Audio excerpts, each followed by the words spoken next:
നിങ്ങളുടെ ഒരു നിർഭാഗ്യം, നിങ്ങളുടെ മാത്രമല്ല റിയാസിന്റെയും ഒരു നിർഭാഗ്യം, ജനാധിപത്യത്തിൽ അന്തസ്സുള്ള ഒരു എതിരാളിയെ കിട്ടിയില്ല എന്നതാണ്. നമുക്ക് എന്ത് ചെയ്യാൻ സാധിക്കും? ഒന്നും ചെയ്യാൻ സാധിക്കില്ല.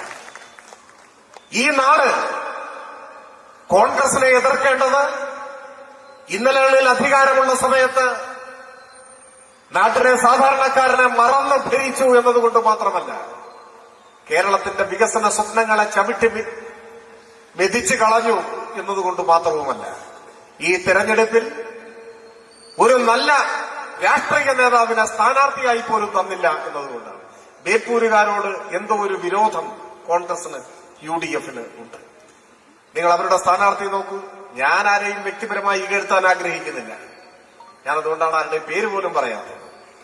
പക്ഷെ അദ്ദേഹം വായ തുറന്നാൽ വ്യക്തിപരമായ അധിക്ഷേപമല്ലാതെ, വിദ്വേഷമല്ലാതെ നാടിന്റെ ഭാവിയെക്കുറിച്ചോ ജനങ്ങളുടെ ക്ഷേമത്തെക്കുറിച്ചോ എന്തെങ്കിലും കാഴ്ചപ്പാടുകൾ, പദ്ധതി, നിലപാട് പറയുന്നുണ്ടോ? വ്യക്തിപരമായ അധിക്ഷേപമല്ലാതെ. റിയാസിനെ മരുമോ എന്നാണ് പറയുക. മരുമോ എന്ന് പറഞ്ഞാൽ എന്താ തെറിയ? അദ്ദേഹം അങ്ങനെയാണ് ധരിച്ചിരിക്കുന്നത്. എല്ലാ ആളുകളും മകനും മരുമോനും ഒക്കെ അല്ലേ? ആരുടെയെങ്കിലും ഒക്കെ മരുമോനല്ലേ എല്ലാവരും? അയാളും ഒരു മരുമോനല്ലേ? എന്താ നമ്മളാരും അങ്ങനെ വിളിക്കാത്തത്? എല്ലാ മനുഷ്യരും മകനും മരുമകനും മരുമകളും മകളും ഒക്കെയാണ്. നിങ്ങൾക്ക് ഈ നാടിന്റെ മുൻപാകെ വയ്ക്കാനുള്ളത് വ്യക്തി അധിക്ഷേപമാണെങ്കിൽ, വ്യക്തിപരമായ പകയാണെങ്കിൽ, ആ ശത്രുതയ്ക്കും പകയ്ക്കും രാഷ്ട്രീയത്തിൽ എന്ത് സ്ഥാനം? എന്ത് സ്ഥാനം? ഈ നാട്ടിൽ ഓരോ പൊതുപ്രവർത്തകന്റെയും ഉത്തരവാദിത്വം ആ നാട്ടിലെ ജനങ്ങളുടെ ജീവിതത്തിൽ എന്തൊക്കെ അഭിവൃദ്ധി ഉണ്ടാക്കാൻ കഴിയുന്ന പ്രവർത്തനങ്ങൾ ഏറ്റെടുക്കാനാവും, നാട്ടിലെന്തൊക്കെ വികസനം സാധ്യമാക്കും, അത് സംബന്ധിച്ചല്ലേ കാര്യങ്ങൾ ചർച്ച ചെയ്യേണ്ടത്, പറയേണ്ടത്. അതിനു പകരം നിരന്തരം ഇങ്ങനെ അധിക്ഷേപം പറഞ്ഞുകൊണ്ടിരിക്കുക, വിദ്വേഷം പറഞ്ഞുകൊണ്ടിരിക്കുക. മനുഷ്യന്റെ മനസ്സ് വളരുന്നതിനനുസരിച്ച് അവൻ കൂടുതൽ സംസ്കാര ചിത്തനായി മാറുമെന്നാണ്.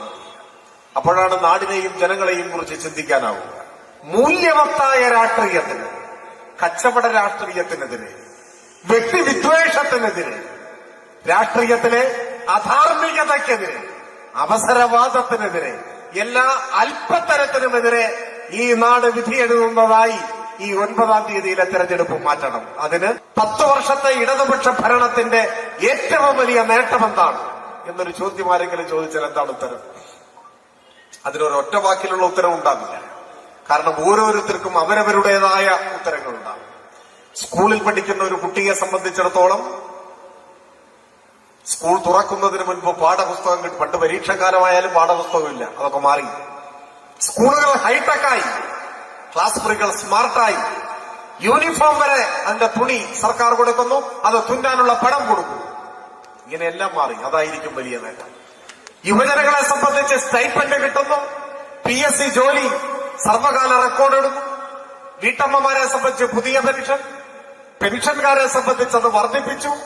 ഓരോരുത്തർക്കും അവരവരുടേതായ നേട്ടങ്ങൾ ഉണ്ടാവാം.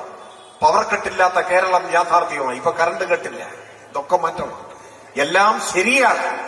എന്നാൽ അതിനേക്കാൾ മുൻപ് നാം ഓർമ്മിക്കേണ്ട മറ്റൊരു കാര്യമുണ്ട്. അതാണ് ഈ കേരളത്തിൽ സമാധാനമായി ജീവിക്കാം. അതൊരു ചെറിയ കാര്യമല്ല. നാടിന്റെ വികസനവും ജനങ്ങളുടെ ക്ഷേമവുമാണ്. ഈ 2 കാര്യങ്ങളാണ് ഒരു ജനാധിപത്യ സംവിധാനത്തിൽ നടക്കുന്ന ഏത് തെരഞ്ഞെടുപ്പിലും പ്രധാനമായി ചർച്ച ചെയ്യേണ്ടത്. ബാക്കി എല്ലാ കാര്യങ്ങളും അതിന് പുറകിൽ മാത്രമാണ് സ്ഥാനം. ഇടതുപക്ഷ ജനാധിപത്യ മുന്നണിയും ഈ തെരഞ്ഞെടുപ്പിനെ നാട്ടിലുണ്ടാവേണ്ട വികസന പ്രവർത്തനങ്ങളെ സംബന്ധിച്ചും ഭാവിയിലെ വികസനം എങ്ങനെയായിരിക്കണമെന്നതിനെ കുറിച്ചും ജനങ്ങളുടെ ജീവിതം കൂടുതൽ അഭിവൃദ്ധിപ്പെടുത്തുന്നതിന് എന്തൊക്കെ ക്ഷേമ പ്രവർത്തനങ്ങൾ, പദ്ധതികൾ വേണം എന്നതിനെക്കുറിച്ചുമെല്ലാമുള്ള ചർച്ചയായി ഈ തെരഞ്ഞെടുപ്പ് പ്രചരണം വികസിപ്പിക്കണമെന്നാണ് ആഗ്രഹിക്കുന്നത്. എന്നാൽ നിർഭാഗ്യവശാൽ ഈ തെരഞ്ഞെടുപ്പിൽ നമുക്കെതിരായി മത്സരിക്കുന്നവരാരും നാടിന്റെ വികസനത്തെക്കുറിച്ചോ ജനങ്ങളുടെ ജീവിതത്തിൽ ഉണ്ടാവേണ്ട മാറ്റങ്ങളെക്കുറിച്ചോ ഒന്നുമുള്ള സങ്കല്പങ്ങൾ പങ്കുവയ്ക്കാനോ അത് സംബന്ധിച്ച് സംവാദങ്ങളിൽ ഏർപ്പെടാനോ തയ്യാറാവുന്നില്ല എന്നതാണ് ദുഃഖം. അവർ തെരഞ്ഞെടുപ്പിനെ അടിമുടി വിവാദത്തിൽ മുക്കിക്കൊല്ലാനാണ് ശ്രമിച്ചുകൊണ്ടിരിക്കുന്നത്. വിവാദങ്ങൾ കൊണ്ട് നാടിന് എന്ത് ഗുണമാണുള്ളത്, ജനങ്ങൾക്ക് എന്ത് നേട്ടമാണുള്ളത്? ഇപ്പോ 10 വർഷത്തെ ഭരണത്തിന് ശേഷമാണ് ഇടതുപക്ഷം ഒരു തെരഞ്ഞെടുപ്പിനെ നേരിടുന്നത്. സത്യത്തിൽ ആരോഗ്യകരമായ ഒരു തെരഞ്ഞെടുപ്പ് പ്രചരണം സാധ്യമാവണമെങ്കിൽ ഈ 10 വർഷത്തെ ഭരണത്തെ സംബന്ധിച്ച് എന്തെങ്കിലും വിമർശനമെങ്കിലും പ്രതിപക്ഷം, BJP അവരൊക്കെ ഉന്നയിക്കാൻ തയ്യാറാവണ്ടേ? ഈ 10 വർഷത്തെ ഭരണത്തിന്റെ ഭാഗമായി എന്തെങ്കിലും കുറവുകൾ, പോരായ്മകൾ, വിമർശനങ്ങൾ അതെങ്കിലും ഉന്നയിക്കാൻ തയ്യാറാവണ്ടേ? സാധാരണഗതിയിൽ ഏതൊരു പ്രതിപക്ഷവും ചെയ്യുന്നതാണ്. എന്തുകൊണ്ടാണ് ഇവരതിന് തയ്യാറാവാത്തത്? കഴിഞ്ഞ 10 വർഷത്തെ ഭരണത്തെ വസ്തുതാപരമായി വിമർശിക്കാൻ മുന്നോട്ട് വന്നാൽ ആ ഭരണകാലയളവ് ചർച്ച ചെയ്യപ്പെടും.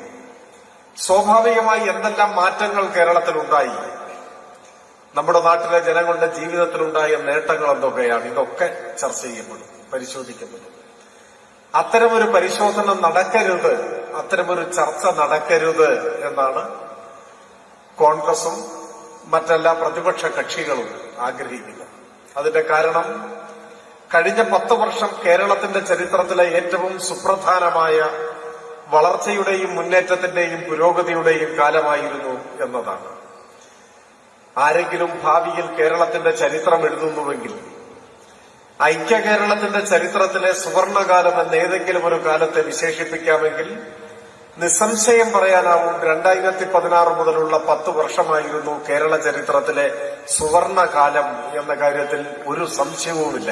അതിന്റെ കാരണം ലോക ശ്രദ്ധയാകർഷിച്ച 10 വർഷങ്ങളാണ് കടന്നുപോയത്. നമ്മൾ, ഈ കേരളം ലോകത്തിന്റെ ശ്രദ്ധാകേന്ദ്രമായി മാറി.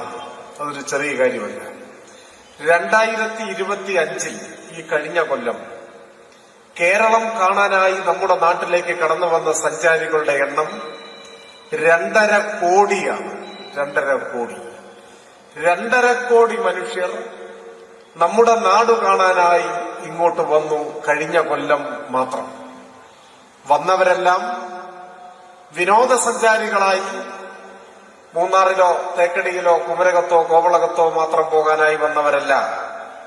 അതിൽ നല്ലൊരു പങ്ക് കേരളത്തെക്കുറിച്ച് പഠിക്കാൻ, അറിയാൻ, പകർത്താൻ ഒരു പഠന സ്വഭാവത്തോടെ കടന്നു വന്നവരാണ്. എന്തുകൊണ്ടാണ് കേരളം ഇങ്ങനെ ലോകശ്രദ്ധയാകർഷിക്കും വിധം വളരുന്ന നാടായി മാറിയത്? നമ്മളിപ്പോ കേരളത്തിൽ തന്നെ ജീവിക്കുന്നവരായതുകൊണ്ട് എല്ലാ മാറ്റങ്ങളെയും അതിന്റെ ആഴത്തിൽ നമുക്ക് മനസ്സിലാക്കാൻ, തിരിച്ചറിയാൻ കഴിഞ്ഞിട്ടുണ്ടോ എന്ന് സംശയമാണ്.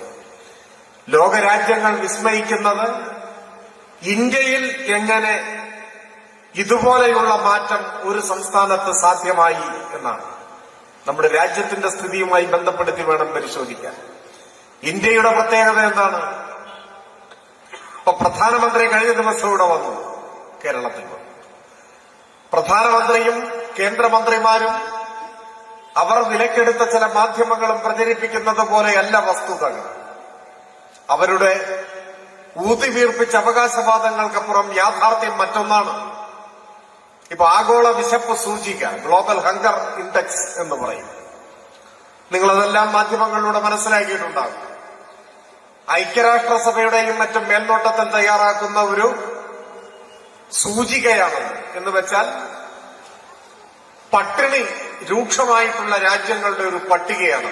ലോകത്തിലെ പട്ടിണി ഗൗരവമായി നിലനിൽക്കുന്ന രാജ്യങ്ങളുടെ പട്ടിക, അതാണ് ഗ്ലോബൽ ഹങ്കർ ഇൻഡെക്സ്, ആഗോള വിശപ്പ് സൂചിക.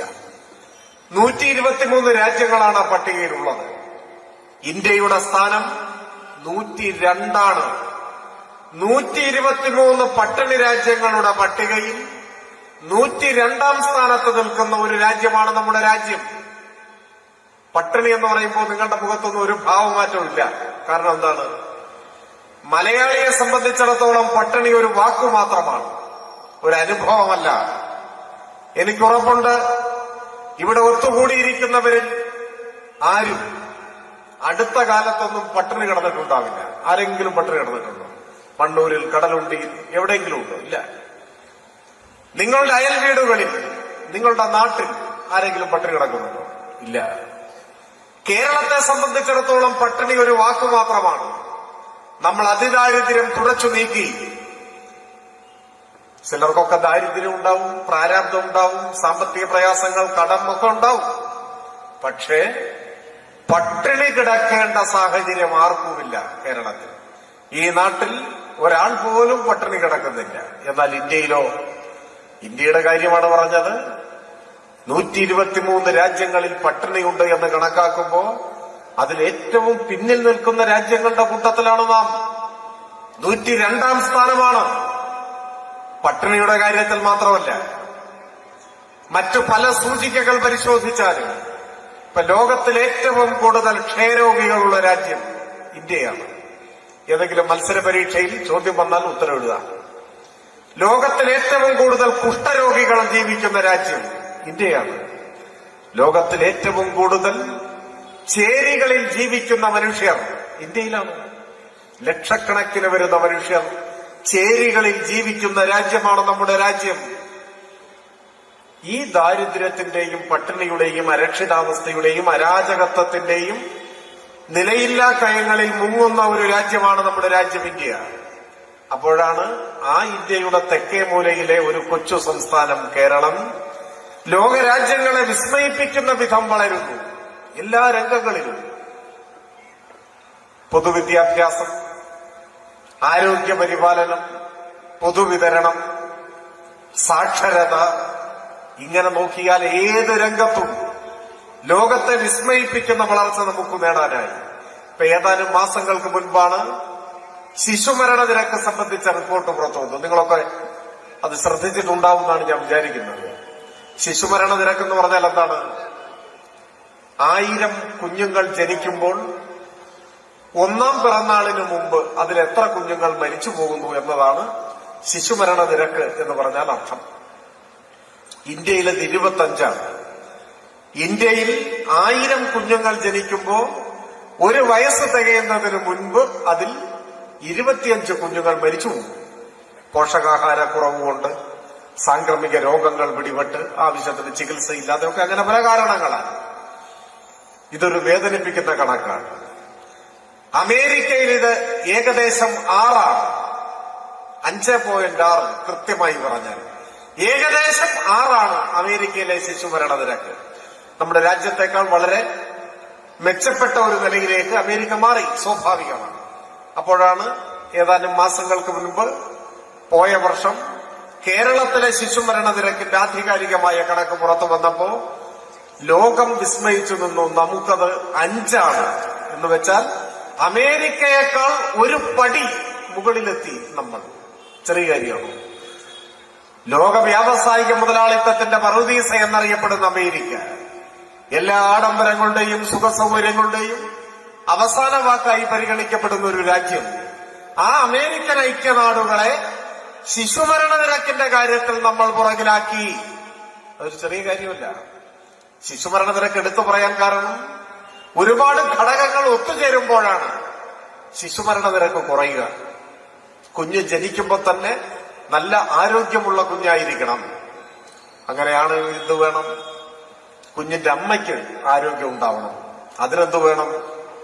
കുഞ്ഞിന്റെ അമ്മ നല്ല ഭക്ഷണം കഴിക്കണം, ആവശ്യത്തിന് വിശ്രമിക്കണം, നല്ല മാനസിക ആരോഗ്യ സ്ഥിതി ഉണ്ടാവണം. അതിനെന്ത് വേണം? അതിനു പറ്റിയ കുടുംബാന്തരീക്ഷം ഉണ്ടാവണം, കുടുംബത്തിന് വരുമാനം ഉണ്ടാവണം, എന്തെങ്കിലും അസുഖം വന്നാൽ ചികിത്സ തേടി ചെല്ലാൻ അടുത്ത ആശുപത്രി ഉണ്ടാവണം, അവിടെ പരിചയസമ്പന്നരായ ഡോക്ടർമാർ വേണം, മരുന്ന് വേണം, സൗജന്യമായി ചികിത്സ കിട്ടണം. ഇങ്ങനെ എല്ലാമുള്ള കാര്യങ്ങൾ ഒത്തിണങ്ങുമ്പോഴാണ് ശിശുമരണ നിരക്ക് കുറഞ്ഞു വരിക. അപ്പോ ഈ കാര്യങ്ങളിലെല്ലാം കേരളം നേടിയ അഭിവൃദ്ധി അതൊരു ചെറിയ കാര്യമല്ല. ഇന്ത്യൻ റിപ്പബ്ലിക്കിലെ ഒരു സംസ്ഥാനം ശിശുമരണ നിരക്കിന്റെ കാര്യത്തിൽ ലോകത്തിലെ 1ാം കിട രാജ്യങ്ങളുടെയും മുകളിലെത്തി.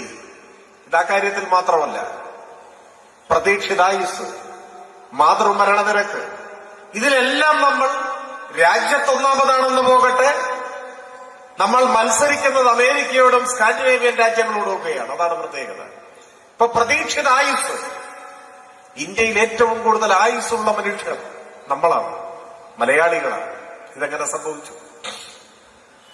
പ്രധാനമന്ത്രിയുടെ ഗുജറാത്തിലായിരുന്നു നമ്മൾ ജനിച്ചതെങ്കിലോ, ബീഹാറിൽ, യു പിയിൽ, അതുപോലെയുള്ള ഏതെങ്കിലും ഒരു സംസ്ഥാനത്തായിരുന്നു ജനിച്ചതെങ്കിലോ നമ്മൾ ജീവിച്ചിരിക്കുമായിരുന്നതിനേക്കാൾ എത്രയോ വർഷം അധികമാണ് മലയാളികളായതിനാൽ, ഈ കേരളത്തിൽ ജനിച്ചതിനാൽ നമ്മുടെ പ്രതീക്ഷിത ആയുസ്. അതാണ് പ്രത്യേകത. അതെന്തുകൊണ്ടാണ് അങ്ങനെ സംഭവിച്ചത്? പണ്ട് കേരളം രൂപം കൊള്ളുന്ന ഘട്ടത്തിൽ 986 നവംബർ 1 കേരളം പിറന്നതെന്നാണ്. കേരളം ഒരു സംസ്ഥാനമായി രൂപീകരിക്കപ്പെടുന്ന ആ ഘട്ടത്തിൽ 50കളിൽ മലയാളിയുടെ പ്രതീക്ഷിതായുസ് എത്രയായിരുന്നു? നമ്മൾ ഞെട്ടിപ്പോകും അത് പരിശോധിച്ചാൽ. 50കളിൽ മലയാളിയുടെ പ്രതീക്ഷിതായുസ് 45 വയസ്സായിരുന്നു. നിങ്ങൾ വിശ്വസിക്കുമോ? എന്ന് വെച്ചാൽ അക്കാലത്ത് 45 വയസ്സായി എന്ന് പറഞ്ഞാൽ ഒരു വയസ്സനായി, ഒരു വൃദ്ധൻ, ഒരു വൃദ്ധ, അതാണ് അർത്ഥം. ഇപ്പൊ നിങ്ങളുടെ ഇടയിലിരിക്കുന്ന 45 വയസ്സായ ഒരാളോട് വൃദ്ധൻ എന്നൊക്കെ വിളിച്ചാൽ എന്തായിരിക്കും? വിളിച്ചതേ ഓർമ്മയുണ്ടാവുള്ളൂ, അവസാനത്തെ വിളിയായിരിക്കും. ഇപ്പൊ 45, 55, 65, 75 ഒക്കെ വല്ല വയസ്സുമാണ്. 90 വയസ്സായ ഒരാൾ തലമുടിയൊക്കെ കറുപ്പിച്ച് ഇങ്ങോട്ട് കയറി വന്നു കഴിഞ്ഞാൽ 90 വയസ്സായി നമ്മൾ ആരെങ്കിലും പറയും? ഒരു ചെറുപ്പക്കാരൻ അല്ലെങ്കിൽ ഒരു ചെറുപ്പക്കാരി എന്നേ പറയൂ. എന്താ കാരണം? മനുഷ്യരുടെ പ്രായം ഇപ്പൊ മനസ്സിലാവണമെങ്കിൽ മുടി കറുത്തതാണോ വെളുത്തതാണോ എന്ന് നോക്കുക മാത്രമേ മാർഗമുള്ളൂ.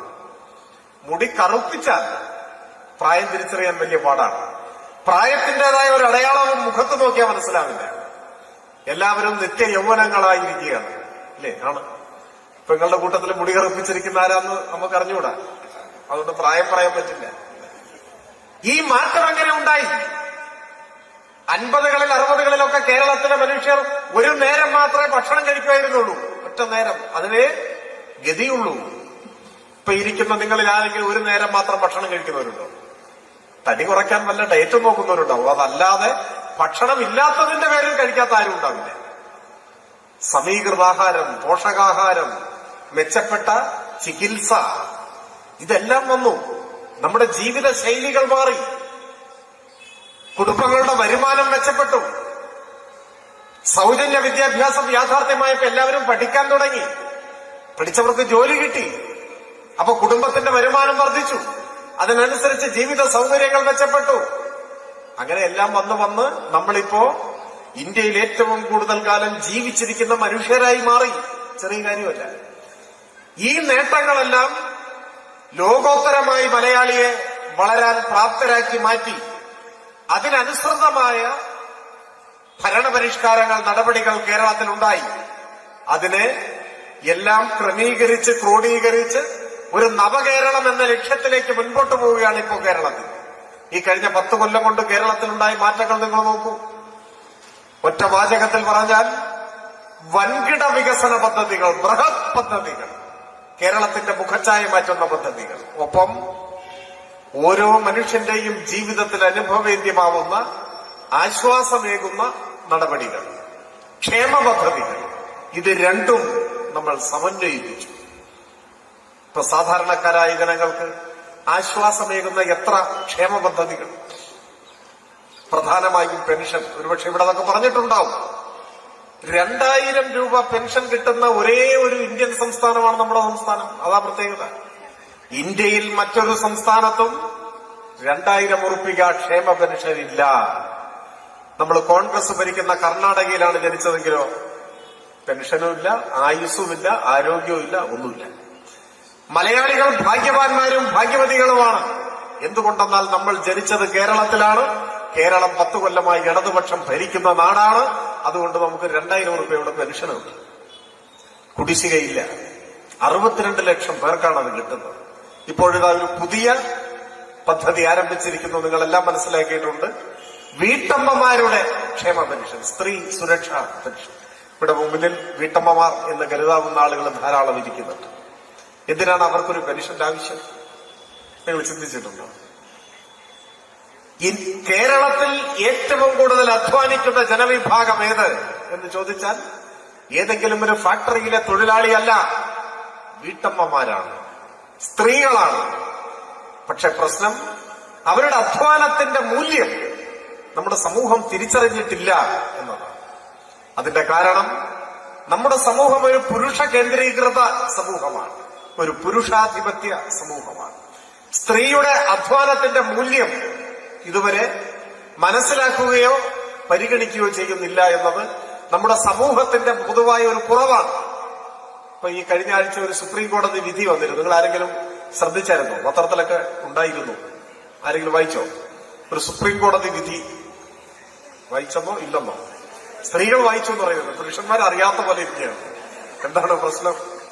സുപ്രീം കോടതി വിധി വീട്ടുജോലി സ്ത്രീയുടെ മാത്രം ഉത്തരവാദിത്വമല്ല. അതാണ് സുപ്രീം കോടതി വിധി. പുരുഷന്മാരും വീട്ടുജോലി ചെയ്യണം എന്നാണ്. അതുകൊണ്ടാണ് പുരുഷന്മാർ ആ വാർത്ത വായിക്കാത്തത്. ആ കോടതി വിധിയിൽ ഒരു വരി കൂടിയുണ്ട്. എന്താണ് ആ വരി? ഇന്ത്യയിലെ എല്ലാ പുരുഷന്മാരോടും സുപ്രീം കോടതി ഓർമ്മിപ്പിക്കുന്നു, നിങ്ങൾ വിവാഹം കഴിച്ചിരിക്കുന്നത് ഒരു വീട്ടുജോലിക്കാരിയെ അല്ല എന്നോർത്തുകൊള്ളണം.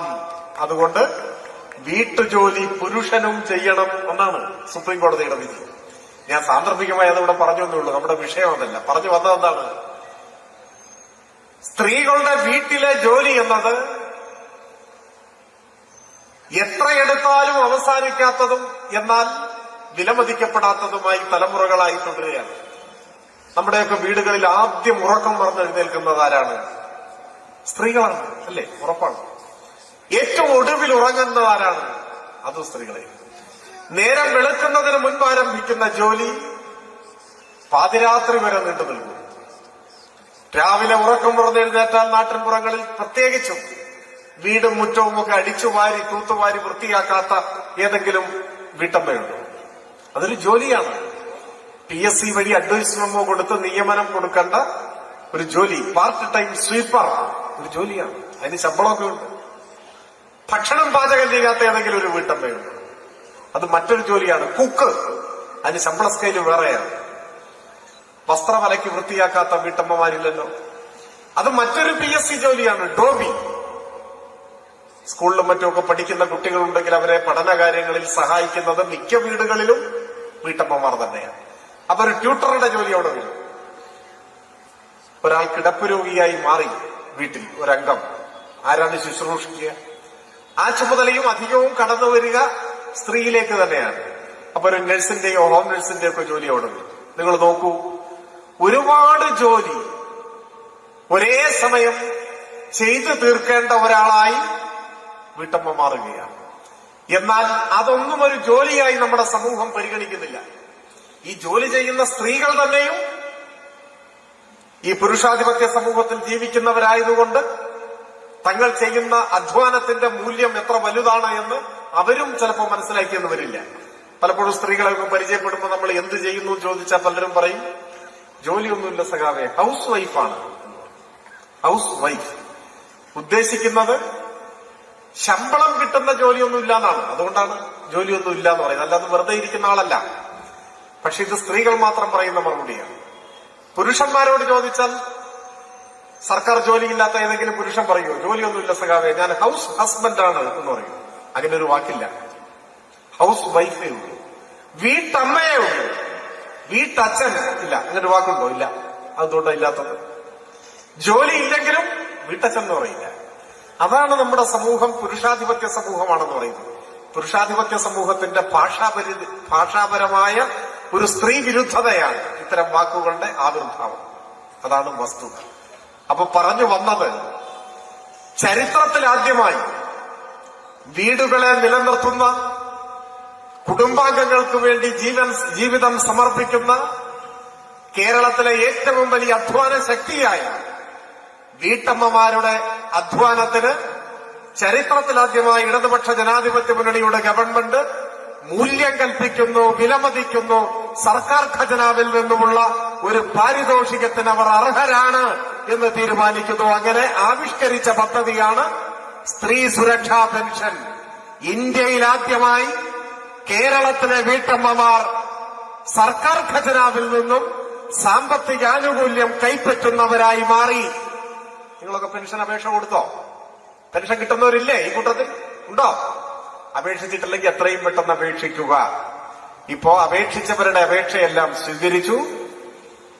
ഞാൻ കഴിഞ്ഞ ദിവസം കൊച്ചിയിൽ ഒരു യോഗത്തിൽ പ്രസംഗിച്ചപ്പോ പറഞ്ഞു, ആദ്യ ഗഡു അക്കൗണ്ടിലെത്തി എന്ന് പറഞ്ഞപ്പോ ഒരു വീട്ടമ്മ എഴുന്നേറ്റെന്ന് പറഞ്ഞു, ഒരു ഗഡുവല്ല 2 ഗഡു എത്തി എന്ന് പറഞ്ഞു. ഇപ്പൊ 2 ഗഡു എത്തി. 2 മാസം. 35 വയസ്സായവർക്ക് അപേക്ഷിക്കാം. അപ്പോ 35 വയസ്സായ വീട്ടമ്മമാർ ഈ പദ്ധതിയുടെ ഭാഗമായി ഇനിയും ചേരാനുള്ള അവസരമുണ്ട്. അപേക്ഷിക്കുക. അത് ഇന്ത്യക്ക് വഴികാട്ടുന്ന മഹത്തായ ഒരു ക്ഷേമ പദ്ധതിയാണ്. അഭ്യസ്തവിദ്യരായ യുവതി യുവാക്കൾക്ക് പ്രതിമാസ സ്റ്റൈപ്പൻഡ് ജോലി കിട്ടുന്നത് വരെ സർക്കാർ ഖജനാവിൽ നിന്നും മാസം 1000 ഉറുപ്പിക പ്രതിമാസ സ്റ്റൈപ്പൻഡ്. അതും ഇന്ത്യയിൽ ആദ്യത്തെ സംഭവമാണ്. ഇതെല്ലാം ഇടതുപക്ഷ ജനാധിപത്യ മുന്നണിയുടെ സംഭാവനയാണ്. മറ്റൊരു സംസ്ഥാനത്തും ഇത്തരത്തിലുള്ള ഒരു പ്രവർത്തനവും നമുക്ക് കാണാൻ സാധിക്കില്ല എന്നതാണ് വസ്തുത. LDF അല്ല കേരളം ഭരിച്ചിരുന്നതെങ്കിലോ ക്ഷേമ പെൻഷനുമില്ല, വീട്ടമ്മമാരുടെ പെൻഷനുമില്ല, യുവജനങ്ങളുടെ സ്റ്റൈപ്പൻഡുമില്ല, ഇതൊന്നുമില്ല. ഇതാണ് സ്ഥിതി. 5 ലക്ഷം കുടുംബങ്ങൾക്ക് സ്വന്തമായി വീടായി. ഒരു കുടുംബത്തിൽ 4 പേരുണ്ടെന്ന് കണക്കാക്കിയാൽ 20 ലക്ഷം മനുഷ്യർ.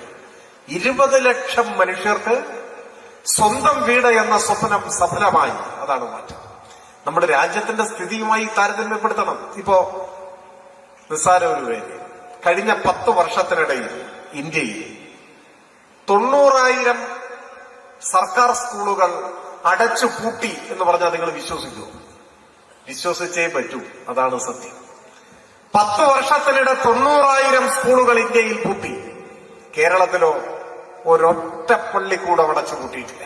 അതാണ് കേരളത്തിന്റെ പ്രത്യേകത. തൊട്ടടുത്ത കർണാടകയിൽ കോൺഗ്രസ് ഭരിക്കുന്നു. 5 വർഷത്തിനിടയിൽ 3457 സ്കൂളുകൾ കർണാടകയിൽ അടച്ചുപൂട്ടി. കേരളത്തിൽ അടച്ചുപൂട്ടുന്നില്ല. ഉമ്മൻചാണ്ടി മുഖ്യമന്ത്രിയായിരുന്നപ്പോ 2016 അധികാരമൊഴിയുന്നതിന് തൊട്ടു മുൻപ് തയ്യാറാക്കിയ പൊതുവിദ്യാഭ്യാസം സംബന്ധിച്ച റിപ്പോർട്ടിലെ ഏറ്റവും പ്രധാനപ്പെട്ട ശുപാർശ കേരളത്തിലെ 40% ഗവൺമെന്റ് സ്കൂളുകൾ അടിയന്തരമായി പൂട്ടണം എന്നാണ്. എന്തിന്? ചെലവ് ചുരുക്കാൻ. ലാഭകരമല്ല. ഒരു ക്ലാസ്സിൽ നിശ്ചിത എണ്ണം കുട്ടികളില്ലെങ്കിൽ ആ ക്ലാസ് വേണ്ട, പൂട്ടണം. നമ്മുടെ നയമെന്താ? ലാഭനഷ്ടങ്ങളുടെ അടിസ്ഥാനത്തിൽ വിദ്യാഭ്യാസത്തെ പരിഗണിക്കരുത്. അതൊരു ബിസിനസ് അല്ല, കച്ചവടമല്ല. സ്കൂളിലേക്ക് പോകുന്ന ഒരു കുട്ടിയോട് തിരിച്ചു വരുമ്പോ ഇന്ന് എത്ര കിട്ടി എന്ന് ചോദിക്കൂ. ഇത് ലാഭനഷ്ടങ്ങളുടെ അടിസ്ഥാനത്തിൽ പരിഗണിക്കാൻ കഴിയുന്ന ഒരു സാമ്പത്തിക ഇടപാടല്ല. കുട്ടികൾ നാളത്തെ പൗരന്മാരാണ്. നാളത്തെ നമ്മുടെ ലോകത്തെ നയിക്കേണ്ടത് അവരാണ്. ഇന്ന് ക്ലാസ് മുറികളിലിരിക്കുന്ന കുട്ടികൾ നാളെ ഈ സമൂഹത്തിൽ ആരൊക്കെയായി മാറും എന്നിപ്പോ പറയാൻ പറ്റില്ല. ഏതൊക്കെ ഉയരങ്ങളിൽ അവരെത്തും. ആ ഘട്ടത്തിൽ അവർ സമൂഹത്തിന് നൽകുന്ന സംഭാവന ഇതൊക്കെ വിലമതിക്കാൻ പറ്റുമോ? ഇല്ല. അതുകൊണ്ട് കുഞ്ഞുങ്ങളുടെ വിദ്യാഭ്യാസം ലാഭനഷ്ടങ്ങൾ അനുസരിച്ച് പരിഗണിക്കരുത്. ഒരൊറ്റ കുട്ടിയാണെങ്കിലും ആ കുട്ടിയെ പഠിപ്പിക്കണം. അതാണ് LDFന്റെ നിലപാട്. അതിന്റെ ഭാഗമായി നമ്മൾ ഒരൊറ്റ സ്കൂളും പൂട്ടിയില്ല. ഇന്ത്യ മുഴുവൻ സ്കൂൾ പൂട്ടുക, നമ്മൾ പൂട്ടുന്നില്ല. ഇത് ഏതുവരെയാണ്? ഏതെങ്കിലും ഒരു സന്ദർഭത്തിൽ കേരളത്തിൽ UDF അധികാരത്തിൽ വന്നാൽ അന്നാരംഭിക്കും അടച്ചുപൂട്ടാൻ. ഒരു സ്കൂൾ പൂട്ടിയാൽ ആ സ്കൂളിൽ പഠിക്കുന്ന കുട്ടികൾ എന്ത് ചെയ്യും? അവരുടെ രക്ഷിതാക്കൾ എന്ത് ചെയ്യും? എത്ര കിലോമീറ്റർ യാത്ര ചെയ്താലായിരിക്കും അടുത്ത ഒരു സ്കൂളിൽ എത്തുക? പറയാൻ കഴിയില്ല. കാരണം പകുതി സ്കൂൾ പൂട്ടണമെന്നാണ് കണക്കാക്കുന്നത്. കുറെ കുട്ടികളുടെ പഠനം അതോടുകൂടി അവസാനിച്ചു. അപ്പൊ ഇത്തരത്തിലുള്ള അരാജകത്വത്തിലേക്കാണ് നമ്മുടെ നാടിനെ നയിക്കാൻ കോൺഗ്രസ് നേതൃത്വം എല്ലാ കാലവും ശ്രമിച്ചിട്ടുള്ളത്. അവർ കേവല ലാഭനഷ്ടങ്ങളുടെ അടിസ്ഥാനത്തിൽ മാത്രമാണ് എല്ലാ ഭരണ നടപടികളെയും വിലയിരുത്തുന്നത് എന്ന് നാം കാണണം. അതുപോലെ ഇപ്പൊ അഭ്യസ്തവിദ്യരായ യുവതി യുവാക്കൾ അവരുടെ ഏറ്റവും വലിയ സ്വപ്നം ഒരു സർക്കാർ ജോലിയാണ്. ഇപ്പൊ സർക്കാർ ജോലിക്ക് കാത്തിരിക്കാതെ തന്നെ സമർത്ഥരായ കുട്ടികൾ അവരുടെ അഭിരുചിക്കും കഴിവിനും അനുസരിച്ചുള്ള മേഖലകൾ കണ്ടെത്തി അതിൽ വ്യാപരിക്കുന്നുണ്ട്. അത് മറ്റൊരു കാര്യം. എങ്കിലും ഏതൊരു സർക്കാരിന്റെയും പ്രധാനപ്പെട്ട ഒരു ഉത്തരവാദിത്വമാണ് എന്ത്? യുവജനങ്ങൾക്ക് പരമാവധി സർക്കാർ ജോലി കൊടുക്കണം. നമ്മുടെ രാജ്യത്ത് 100 പേർക്ക് ജോലി കിട്ടുമ്പോൾ, PSC വഴി 100 പേർക്ക് ഇന്ത്യയിൽ സർക്കാർ ജോലി കിട്ടുമ്പോ അതിൽ 60 പരം ആളുകൾക്ക് ജോലി കിട്ടുന്നത് ഈ കേരളത്തിലാണ് എന്ന് പറഞ്ഞാൽ നിങ്ങൾ വിശ്വസിക്കോ? അതും വിശ്വസിച്ചേ പറ്റൂ. സത്യം അതാണ്. സത്യത്തിൽ ജനസംഖ്യാനുപാതികമായി നോക്കിയാൽ അത്രയൊന്നും കിട്ടാൻ പാടില്ല. കാരണം ഇന്ത്യയിൽ 146 കോടിയോ മറ്റോ ആളുകളുണ്ടെന്നാണ് കണക്ക്. ഇന്ത്യൻ ജനസംഖ്യയുടെ 3% ഇല്ല കേരളത്തിലെ ജനസംഖ്യ. അത്രയേ ഉള്ളൂ. നമ്മൾ വളരെ കൊച്ചു സംസ്ഥാനമാണ്. 3% വരില്ല, അതിന്റെ താഴെ വരും. അപ്പോ 100 പേർക്ക് ഇന്ത്യയിൽ PSC വഴി ജോലി കിട്ടിയാൽ ജനസംഖ്യാനുപാതികമായി നോക്കിയാൽ എത്ര പേർക്ക് ഇവിടെ കിട്ടാൻ പാടുള്ളൂ? 3 പേർക്ക് കിട്ടാൻ പാടില്ല, അതിന്റെ താഴെ കിട്ടാൻ പാടുള്ളൂ. ഒരാൾക്കോ രണ്ടാൾക്കോ ഒക്കെ കിട്ടാൻ പാടുള്ളൂ. എന്നാൽ കിട്ടുന്ന എത്രയാണ്? 60 കൂടുതൽ കിട്ടുകയാണ്. ഇതൊരു അവിശ്വസനീയമായ കണക്കല്ലേ? നമുക്ക് ജനസംഖ്യാനുപാതികമായി ലഭിക്കേണ്ടതിന്റെ എത്രയോ ഇരട്ടി ഇവിടെ ലഭിക്കുന്നു. എങ്ങനെയാണ് ഇത് സാധ്യമാവുന്നത്? ഇതൊരു ജാലവിദ്യയാണ്. അല്ല, സാധ്യമാവാൻ കാരണം ഇന്ത്യയിൽ മറ്റൊരു സംസ്ഥാനത്തും ഇപ്പോൾ വ്യവസ്ഥാപിതമായി ഇങ്ങനെ PSC വഴിയുള്ള നിയമനങ്ങൾ നടക്കുന്നില്ല. വിരലിലെണ്ണാവുന്നവർക്ക് മാത്രമാണ് മറ്റ് സംസ്ഥാനങ്ങളിൽ സർക്കാർ ജോലിയുള്ളൂ. വല്ല പോലീസിലോ ഫയർഫോഴ്സിലോ അതുപോലെയുള്ള സേനകളിൽ അത്യാവശ്യം വരുന്ന ഒഴിവുകൾ മാത്രമേ PSC വഴി നികത്തുന്നുള്ളൂ. മറ്റു സംസ്ഥാനങ്ങൾ നിയമന നിരോധനമാണ്. പിന്നെ മറ്റു വകുപ്പുകളിലോ കരാർ ജോലി, തൊഴിലുറപ്പ് പദ്ധതി പോലെ തുച്ഛമായ വേതനത്തിന്, ദിവസക്കൂലിക്ക്, പെൻഷനില്ല, മറ്റാനുകൂല്യങ്ങളൊന്നുമില്ല. ഇതാണ് ഇന്ത്യൻ തൊഴിൽ രംഗം. ഇപ്പോഴും നിങ്ങൾക്ക് ജോലി കൊടുത്തത് ഇന്ത്യയിലെ ഒരേ ഒരു സംസ്ഥാനം കേരളമാണ്. കഴിഞ്ഞ 10 കൊല്ലത്തിനുള്ളിൽ കേരളത്തിൽ 3 ലക്ഷം യുവതി യുവാക്കൾ സർക്കാർ ഉദ്യോഗസ്ഥരായി മാറി. ഈ കേരളത്തിൽ മാത്രമുള്ള അത്ഭുതമാണ്. എന്നുവരെ എന്നെങ്കിലും ഒരിക്കൽ ഈ കേരളത്തിൽ UDFന്റെ ഗവൺമെന്റ് അധികാരത്തിൽ വന്നാൽ അന്നു നിൽക്കും PSC നിയമനം. പിന്നെ PSC നിയമനം ഉണ്ടാവില്ല, പിന്നെ ക്ഷേമ പെൻഷൻ ഉണ്ടാവില്ല, സ്കൂളുകൾ അടച്ചുപൂട്ടാൻ ആരംഭിക്കും. എന്നങ്ങനെ ഒരു അവസ്ഥ വരുന്ന അന്ന് ഇരുളടഞ്ഞ ഒരു യുഗം ആരംഭിക്കും എന്നതാണ് വസ്തുത.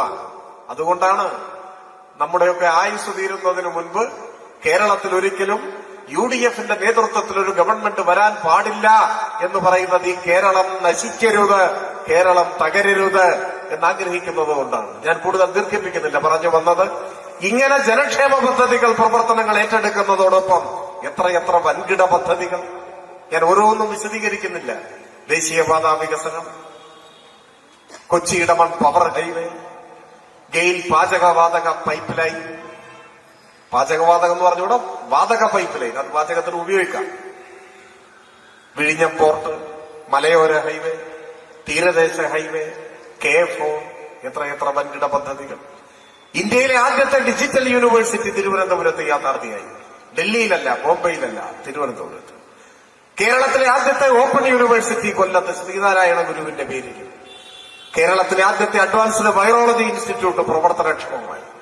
ഇന്ത്യയിലെ ആദ്യത്തെ വാട്ടർ മെട്രോ കൊച്ചിയിൽ യാഥാർത്ഥ്യമായി. ഇങ്ങനെ എണ്ണിപ്പറയാവുന്ന എത്രയെത്ര വലിയ ബൃഹത് പദ്ധതികൾ, ഒപ്പം നേരത്തെ വിശദീകരിച്ച ക്ഷേമ പദ്ധതികളുമെല്ലാം. ഇങ്ങനെയൊക്കെയാണെങ്കിലും ഇതിൽ ഏറ്റവും വലിയ നേട്ടമെന്താണ്? 10 വർഷത്തെ ഇടതുപക്ഷ ഭരണത്തിന്റെ ഏറ്റവും വലിയ നേട്ടമെന്താണ് എന്നൊരു ചോദ്യം ആരെങ്കിലും ചോദിച്ചാൽ എന്താണ് ഉത്തരം? അതിനൊരൊറ്റ വാക്കിലുള്ള ഉത്തരം ഉണ്ടാവില്ല. കാരണം ഓരോരുത്തർക്കും അവരവരുടേതായ ഉത്തരങ്ങളുണ്ടാകും. സ്കൂളിൽ പഠിക്കുന്ന ഒരു കുട്ടിയെ സംബന്ധിച്ചിടത്തോളം സ്കൂൾ തുറക്കുന്നതിന് മുൻപ് പാഠപുസ്തകം കിട്ടും. പണ്ട് പരീക്ഷാകാലമായാലും പാഠപുസ്തകമില്ല, അതൊക്കെ മാറി. സ്കൂളുകൾ ഹൈടെക്കായി, ക്ലാസ് മുറികൾ സ്മാർട്ടായി, യൂണിഫോം വരെ അതിന്റെ തുണി സർക്കാർ കൊടുക്കുന്നു, അത് തുന്നാനുള്ള പണം കൊടുക്കും. ഇങ്ങനെയെല്ലാം മാറി. അതായിരിക്കും വലിയ നേട്ടം. യുവജനങ്ങളെ സംബന്ധിച്ച് സ്റ്റൈപ്പൻഡ് കിട്ടുന്നു, PSC ജോലി സർവകാല റെക്കോർഡ് ഇടുന്നു. വീട്ടമ്മമാരെ സംബന്ധിച്ച് പുതിയ പെൻഷൻകാരെ സംബന്ധിച്ച് അത് വർദ്ധിപ്പിച്ചു. ഓരോരുത്തർക്കും അവരവരുടേതായ നേട്ടങ്ങൾ ഉണ്ടാവാം. പവർ കട്ടില്ലാത്ത കേരളം യാഥാർത്ഥ്യമായി. ഇപ്പൊ കറണ്ട് കട്ടില്ല. ഇതൊക്കെ മാറ്റമാണ്. എല്ലാം ശരിയാണ് എന്ന് എന്നാൽ അതിനേക്കാൾ മുൻപ് നാം ഓർമ്മിക്കേണ്ട മറ്റൊരു കാര്യമുണ്ട്. അതാണ് ഈ കേരളത്തിൽ സമാധാനമായി ജീവിക്കാം. അതൊരു ചെറിയ കാര്യമല്ല. സമാധാനമായി ജീവിക്കാം. ഇന്ത്യയിൽ മറ്റെവിടെയാണ് ഇത് കഴിയുക? ഓരോ ദിവസവും പുറത്തു വരുന്ന വാർത്തകൾ എത്ര വേദനാജനകമാണ്. എത്ര മനുഷ്യരാണ്, നിരപരാധികളായ മനുഷ്യർ രാജ്യത്തിന്റെ പല ഭാഗങ്ങളിലായി കൊല്ലപ്പെടുന്നു. മതത്തിന്റെ പേരിൽ, ജാതിയുടെ പേരിൽ, വിശ്വാസത്തിന്റെ പേരിൽ, കഴിക്കുന്ന ഭക്ഷണത്തിന്റെ പേരിൽ പോലും മനുഷ്യരെ കൊല്ലുന്ന വാർത്തകളല്ലേ പുറത്തു വരുന്നു. എത്ര വേദനിപ്പിക്കുന്ന അനുഭവമാണ്. മണിപ്പൂരിൽ മാത്രമല്ല, മണിപ്പൂരിൽ ആയിരങ്ങൾ കൊല്ലപ്പെട്ടു. ആളുകളെ പിന്തുടർന്ന് കൊല്ലുന്നു. സമാധാനമായി ഉറങ്ങാൻ കഴിയാത്ത അനുഭവം. അതിങ്ങനെ വന്നു. ഉത്തരേന്ത്യയിൽ നിന്ന് അതിർത്തി വരെ വന്നു നിൽക്കുകയാണ്. ഇദ്രിസ് പാഷ കൊല്ലപ്പെട്ടത് കർണാടകയിലാണ്. നമ്മുടെ മലയാളിയായ സഹോദരൻ അഷറഫ് അതിർത്തിക്കപ്പുറത്തും മംഗലാപുരത്ത് വെച്ചാണ് മൃഗീയമായി അടിച്ചു കൊന്നുകളഞ്ഞു. ഇതാണ് നമ്മുടെ രാജ്യം. മനുഷ്യരെ മതത്തിന്റെ പേരിൽ തമ്മിൽ അകറ്റുന്നവർ, വിദ്വേഷത്തിന്റെ വിത്ത് വിതയ്ക്കുന്നവർ, തെരുവിൽ വെച്ച് നിരപരാധികളായ മനുഷ്യരെ കൊന്നുകളയുന്ന അനുഭവം. എന്നാൽ കഴിഞ്ഞ 10 വർഷമായി കേരളത്തിൽ എവിടെയെങ്കിലും ഒരു വർഗീയ സംഘർഷത്തിന്റെ വാർത്ത നിങ്ങൾ വായിച്ചിട്ടുണ്ടോ? ഒരൊറ്റ വർഗീയ കലാപമില്ല. വർഗീയ കലാപങ്ങളിൽ കൊല്ലപ്പെട്ട മനുഷ്യരുടെ വാർത്ത 10 കൊല്ലമായി നമ്മൾ വായിച്ചിട്ടില്ല. പോലീസ് വെടിവെപ്പില്ല. സർവം സമാധാനം, ശാന്തം. അതെന്താ? കേരളത്തിലെ വർഗീയവാദികളെല്ലാം വിസ എടുത്ത് ഇന്ത്യ വിട്ടുപോയോ? ഇല്ല. നല്ല സർപ്പം പോലത്തെ വർഗീയവാദികൾ ഇവിടെ ഉണ്ട് കേരളത്തിൽ. പക്ഷെ മാളത്തിലാണ്, പുറത്തിറങ്ങാൻ പറ്റില്ല. എന്താ പുറത്തിറങ്ങിയ? കേരളത്തിൽ 10 കൊല്ലമായി വർഗീയവാദികൾ മാളത്തിലാണ്. ഇവിടെ ഈ കേരളത്തിൽ ഏത് കൊലക്കൊമ്പനായ വർഗീയവാദിയായാലും മനുഷ്യർക്കിടയിൽ സംഘർഷത്തിന്റെ വിത്ത് വിതയ്ക്കാൻ ശ്രമിച്ചാൽ കയ്യിൽ വിലങ്ങണിയിച്ച് തുറങ്കിലടയ്ക്കാൻ കെൽപ്പുള്ള ഒരു സർക്കാർ കേരളത്തിൽ അധികാരത്തിൽ ഉണ്ട് എന്ന ഒറ്റ കാരണത്താലാണ് കേരളത്തിൽ വർഗീയ ലാഭം ഇല്ലാത്തത്. എന്നാ UDF-ന്റെ ഭരണകാലത്ത് എങ്ങനെയായിരുന്നു സ്ഥിതി? കോൺഗ്രസിന്റെ എണ്ണം പറഞ്ഞ നേതാക്കൾ, ബഹുമാന്യരായ ഉമ്മൻചാണ്ടിയും AK ആന്റണിയും K കരുണാകരനും ഒക്കെ കേരളം ഭരിച്ചപ്പോ എന്തായിരുന്നു നമ്മുടെ അനുഭവം?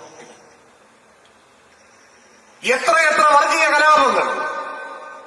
കേരളം മറക്കാൻ ആഗ്രഹിക്കുന്ന കണ്ണീരും ചോരയും നിറഞ്ഞ എത്രയെത്ര അനുഭവങ്ങൾ!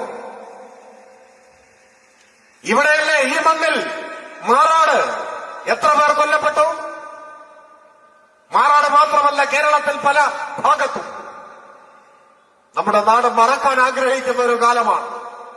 ഞാനത് വിശദമായി പറഞ്ഞ് നമ്മുടെ സമാധാനം കളയണമെന്ന് ആഗ്രഹിക്കുന്നില്ല. നാടാകെ ഇനി ഒരിക്കലും ആവർത്തിക്കരുതെന്ന് ആഗ്രഹിക്കുന്ന ഒരു നശിച്ച കാലത്തിന്റെ ഓർമ്മയാണ്. പക്ഷേ അങ്ങനെയൊരു കാലമുണ്ടായിരുന്നു കേരളത്തിൽ എന്നാരും മറന്നുപോകരുത്. കാലം മറക്കാം, പക്ഷെ അങ്ങനെ ഒരു കാലമുണ്ടായിരുന്നു. വർഗീയ കലാപങ്ങളുടെ കാലം. നിരപരാധികളായ മനുഷ്യർ ഈയാമ്പാറ്റകളെ പോലെ തെരുവിൽ വീണ് മരിച്ചൊരു കാലം.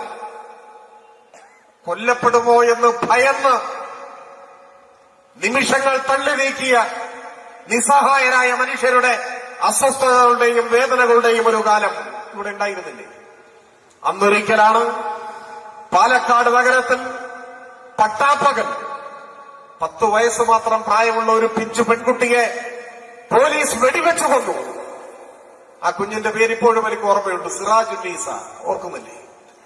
സിറാജുന്നീസ എന്ന 5ാം ക്ലാസ്സിൽ പഠിക്കുന്ന ഒരു പിഞ്ചു പെൺകുഞ്ഞിനെ പാലക്കാട്ട് നഗരത്തിലാണ് കേരളത്തിന്റെ പോലീസ് വെടിവെച്ചു കൊന്നത്. എന്തിന്? വർഗീയ സംഘർഷങ്ങളും കലാപങ്ങളും അസ്വസ്ഥതകളും ഉണ്ടായാൽ അങ്ങനെയാണ്. പോലീസ് വെടിവെപ്പുണ്ടായാൽ അതിൽ നിരപരാധിയാണോ, മുതിർന്നയാളാണോ, കുഞ്ഞാണോ, ആരാണ് കൊല്ലപ്പെടുകയെന്ന് ആർക്ക് പറയാനാവും? ആ കുഞ്ഞെന്ത് തെറ്റ് ചെയ്തു? ഇതായിരുന്നു കേരളം. 10 കൊല്ലം കൊണ്ട് നാടാകെ സമാധാനമായപ്പോ പഴയകാലം പാടെ മറന്നുകൂടാ. മനുഷ്യന്റെ മനസമാധാനത്തോടെ കിടന്നുറങ്ങാൻ പറ്റാത്ത ഒരു കാലമുണ്ടായിരുന്നു. ഈ ബേപ്പൂരിന്റെ മണ്ണിൽ എത്ര അഭയാർത്ഥി ക്യാമ്പുണ്ടായിരുന്നു! എന്തൊരു അരക്ഷിതാവസ്ഥയായിരുന്നു! മനസമാധാനത്തോടെ തെരുവിലിറങ്ങി നടക്കാൻ കഴിയാത്ത, സമാധാനമായി വീട്ടിൽ കിടന്നുറങ്ങാൻ കഴിയാത്ത ഒരു കാലം, ആര് എപ്പോൾ കൊല്ലപ്പെടുമെന്ന് പറയാനാവാത്തൊരു കാലം. ആ കാലം മാറിയില്ലേ? എങ്ങനെയാ മാറിയത്? UDF ഗവൺമെന്റിന്റെ കാലത്ത് ഇങ്ങനെ വർഗീയവാദികൾ അഴിഞ്ഞാടാനും മനുഷ്യരെ കൊല്ലാനും അവർക്ക് സാധിച്ചതെന്തുകൊണ്ടാണ്? അവരുടെ തടവുകാരായിരുന്നു UDFന്റെ ഗവൺമെന്റ്. ഈ കോഴിക്കോടല്ലേ ഇന്ത്യ കണ്ട ഏറ്റവും വലിയ വർഗീയവാദികളിൽ ഒരാളായ പ്രവീൺ തൊഗാഡിയെ വന്ന് വിഷം വമിക്കുന്ന പ്രസംഗം നടത്തിയത്? സ്വാഭാവികമായും പോലീസ് ഒരു കേസെടുത്തു. അപ്പോ RSSന്റെ കാര്യാലയത്തിൽ നിന്നും കല്ലേ പിളർക്കുന്ന ആജ്ഞ വന്നു. ഇപ്പൊ പിൻവലിച്ചോളണം. മുട്ടുവിറച്ച് മൂത്രമൊഴിച്ച് കേസ് പിൻവലിച്ചു കൊടുത്തു ഉമ്മൻചാണ്ടിയുടെ സർക്കാർ, അല്ലേ? തിരുവനന്തപുരത്ത് മഹാത്മാഗാന്ധി കോളേജിൽ പുറമെ നിന്നെത്തിയ ഒരു RSSന്റെ ക്രിമിനൽ സംഘം ആക്രമണം അഴിച്ചുവിട്ടപ്പോ അത് തടയാൻ ശ്രമിച്ച ഒരു പോലീസ് ഓഫീസർ അയാളെ ബോംബെറിഞ്ഞ് കൊല്ലാൻ നോക്കി. RSS ബോംബ് പൊട്ടിയ പോലീസ് ഓഫീസറുടെ ഒരു കാല് ചിതറി തെറിച്ചു. സ്വാഭാവികമായിട്ടും വധശ്രമത്തിന് കേസെടുത്തു. RSS കാര്യാലയത്തിൽ നിന്നും അന്ത്യശാസനം പുറപ്പെട്ടു. ഇപ്പൊ പിൻവലിക്കണം, ഈ മണിക്കൂറിൽ, നാളേക്ക് വയ്ക്കാൻ പാടില്ല. പിൻവലിച്ചു കൊടുത്തു കേസ് ഉമ്മൻചാണ്ടിയുടെ സർക്കാർ. കേരളത്തിന്റെ ചരിത്രത്തിൽ ആദ്യമായാണ് ഒരു പോലീസ് ഓഫീസറെ ബോംബെറിഞ്ഞ് കൊല്ലാൻ നോക്കിയ കേസ് പിൻവലിച്ചത്. RSSന്റെ ആജ്ഞയ്ക്ക് മുൻപിൽ മുട്ടുമടക്കി നട്ടല് വളച്ച് ശിരസ് കുനിച്ച് ഓച്ഛാനിച്ച് നിൽക്കുന്ന ഭൃത്യനായിരുന്നു കേരളത്തിന്റെ മുഖ്യമന്ത്രി. കോൺഗ്രസ് എന്തുകൊണ്ട് RSSന്റെ വോട്ടും വാങ്ങിയാണ്? RSSന്റെ മാത്രമല്ല എല്ലാ വർഗീയവാദികളുടെയും വോട്ട് വാങ്ങി. അതുകൊണ്ട് തന്നെ അവരുടെ ഇംഗിതമനുസരിച്ച് ഭരിക്കണം. കേരളത്തിലെ കാര്യശേഷിയുള്ള പോലീസിനെ ഉപയോഗിച്ച് കലാപങ്ങൾ അടിച്ചമർത്താനോ സാധാരണക്കാരായ ജനങ്ങളുടെ ജീവനും സ്വത്തിനും സംരക്ഷണം നൽകാനോ കലാപകാരികളെ തുറങ്കിലടയ്ക്കാനോ ഉള്ള കെൽപ്പ് കോൺഗ്രസ് ഗവൺമെന്റിന് ഉണ്ടായിരുന്നില്ല. വർഗീയവാദികളുടെ ആജ്ഞയനുസരിച്ച് അവരുടെ താൽപര്യം സംരക്ഷിച്ച് ഒരു വിധ വർഗീയവാദികൾക്കും അലോസരമുണ്ടാക്കുന്ന ഒരു നടപടിയും സ്വീകരിക്കാതെ ഭരിക്കേണ്ടി വന്ന ഒരു ഗവൺമെന്റായിരുന്നു അന്ന്. കാലം മാറി. ഇടതുപക്ഷ ജനാധിപത്യ മുന്നണിയെ സംബന്ധിച്ചിടത്തോളം ഒരു വർഗീയവാദിയെയും പ്രീണിപ്പിക്കേണ്ട കാര്യമില്ല. ഏതു നിറത്തിലുള്ള വർഗീയതയായാലും വർഗീയതയാണ്. വർഗീയതയെ അകറ്റി നിർത്തി മതനിരപേക്ഷതയുടെ കൊടിക്കുറയുമായാണ് കേരളം മുൻപോട്ട് പോകുന്നത്. ഈ സമാധാനത്തിന്റെ നാളുകൾ അസ്തമിക്കണോ എന്നതാണ് ചോദ്യം. ഈ തെരഞ്ഞെടുപ്പിന്റെ പ്രധാനപ്പെട്ട ചോദ്യം അതാണ്. പെൻഷൻ മുടങ്ങണോ? പവർ കട്ട് വീണ്ടും വരണോ? സ്കൂളുകൾ അടച്ചുപൂട്ടണോ? ഉള്ള സ്കൂളിൽ പാഠപുസ്തകം മുടങ്ങണോ?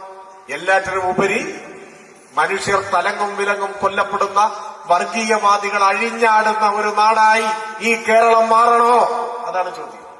അതുകൊണ്ട് കേരളത്തിന്റെ ഭാവിയെക്കുറിച്ച് ഉത്കണ്ഠയുള്ളവരെ സംബന്ധിച്ചിടത്തോളം കക്ഷി രാഷ്ട്രീയത്തിന് അതീതമായി പതാകകളുടെ നിറഭേദങ്ങൾക്കപ്പുറത്ത് ഈ നാട് നിലനിൽക്കണം.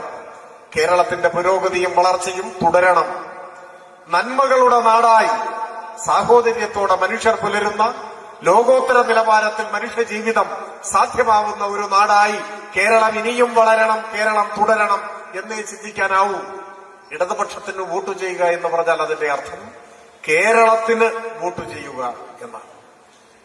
ആ വോട്ടിന് ഇവിടെ എല്ലാ വിഭാഗം ആളുകളും സ്വന്തം കുടുംബത്തിലെ ഒരു അംഗത്തെ എന്ന പോലെ പരിഗണിക്കാൻ കഴിയുന്ന സ്ഥാനാർത്ഥിയാണ് ഇടതുപക്ഷ ജനാധിപത്യ മുന്നണിയുടെ സ്ഥാനാർത്ഥി സഖാവ് മുഹമ്മദ് റിയാസ്. ഞങ്ങളൊക്കെ സഹപ്രവർത്തകരായി പ്രവർത്തിച്ചിരുന്നവരാണ്. ഇവിടെ നിങ്ങളുടെ ഒരു നിർഭാഗ്യം, നിങ്ങളുടെ മാത്രമല്ല റിയാസിന്റെയും ഒരു നിർഭാഗ്യം, ജനാധിപത്യത്തിൽ അന്തസ്സുള്ള ഒരു എതിരാളിയെ കിട്ടിയില്ല എന്നതാണ്. നമുക്ക് എന്ത് ചെയ്യാൻ സാധിക്കും? ഒന്നും ചെയ്യാൻ സാധിക്കില്ല. ഈ നാട് കോൺഗ്രസിനെ എതിർക്കേണ്ടത് ഇന്നലകളിൽ അധികാരമുള്ള സമയത്ത് നാട്ടിലെ സാധാരണക്കാരനെ മറന്നു ഭരിച്ചു എന്നതുകൊണ്ട് മാത്രമല്ല, കേരളത്തിന്റെ വികസന സ്വപ്നങ്ങളെ ചവിട്ടി മെതിച്ചു കളഞ്ഞു എന്നതുകൊണ്ട് മാത്രവുമല്ല, ഈ തെരഞ്ഞെടുപ്പിൽ ഒരു നല്ല രാഷ്ട്രീയ നേതാവിനെ സ്ഥാനാർത്ഥിയായി പോലും തന്നില്ല എന്നതുകൊണ്ടാണ്. ബേപ്പൂരുകാരോട് എന്തോ ഒരു വിരോധം കോൺഗ്രസിന് UDF-ന് ഉണ്ട്. നിങ്ങൾ അവരുടെ സ്ഥാനാർത്ഥി നോക്കൂ. ഞാൻ ആരെയും വ്യക്തിപരമായി ഇകഴ്ത്താൻ ആഗ്രഹിക്കുന്നില്ല. ഞാനതുകൊണ്ടാണ് ആരുടെയും പേര് പോലും പറയാത്തത്. പക്ഷെ അദ്ദേഹം വായ തുറന്നാൽ വ്യക്തിപരമായ അധിക്ഷേപമല്ലാതെ, വിദ്വേഷമല്ലാതെ നാടിന്റെ ഭാവിയെക്കുറിച്ചോ ജനങ്ങളുടെ ക്ഷേമത്തെക്കുറിച്ചോ എന്തെങ്കിലും കാഴ്ചപ്പാടുകൾ, പദ്ധതി, നിലപാട് പറയുന്നുണ്ടോ?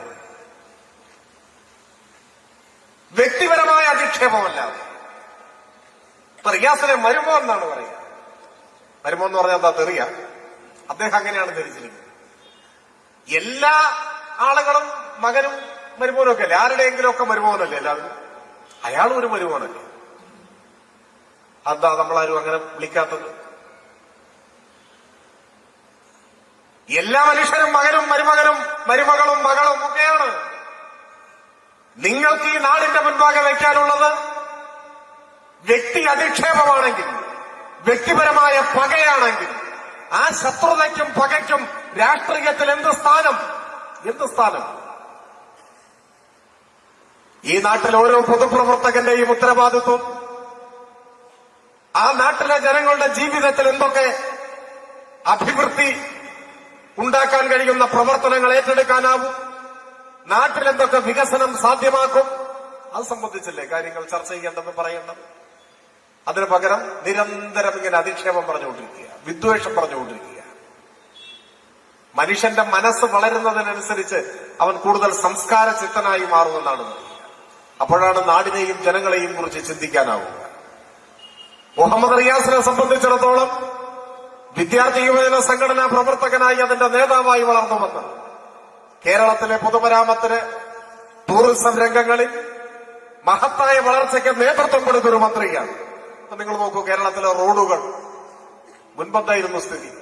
10 കൊല്ലം മുമ്പ് കേരളത്തിലെ റോഡുകളുടെ സ്ഥിതിയാണ്. എല്ലാ റോഡിലും വലിയ ഗർത്തങ്ങൾ, കുഴികൾ, അല്ലേ? അങ്ങനൊരു കാലം ഉണ്ടായിരുന്നു. എത്ര മനുഷ്യർ ആ കുഴികളിൽ വീണ് ജീവൻ വെടിഞ്ഞു. എത്ര മനുഷ്യർ. ഇരുചക്ര വാഹനങ്ങൾ, മറ്റു വാഹനങ്ങൾ, ഇതെല്ലാം റോഡിലെ കുഴിയിൽ വീണ് എത്ര പേരുടെ കാലൊടിഞ്ഞു, കൈയൊടിഞ്ഞു, ജീവൻ പോയി. അവസാനം ഗത്യന്തരമില്ലാതെ ഓരോ നാട്ടിലും അവിടുത്തെ മനുഷ്യർ കക്ഷി രാഷ്ട്രീയത്തിന് അതീതമായി ഒരുമിച്ച് കേരളത്തിന്റേതായ ഒരു തനത് സമര രൂപം വളർന്നു വന്നു. എന്താണ്? റോഡിൽ വാഴ നടുക. ഓർക്കുന്നില്ലേ? എല്ലാ ദിവസവും കാസർകോട്ട് മുതൽ തിരുവനന്തപുരം വരെ എവിടെയെങ്കിലുമൊക്കെ ആയിട്ട് ആളുകൾ ഇങ്ങനെ വാഴ നട്ടുകൊണ്ടിരുന്നു. അതൊക്കെ ഒന്ന് വാർത്തയായി. 10 കൊല്ലമായിട്ട് കേരളത്തിലെ റോഡിൽ എവിടെയെങ്കിലും വാഴയുണ്ട്? കാണുന്നുണ്ട്? നിങ്ങളുടെ ചുറ്റുപാടും എവിടെയെങ്കിലും?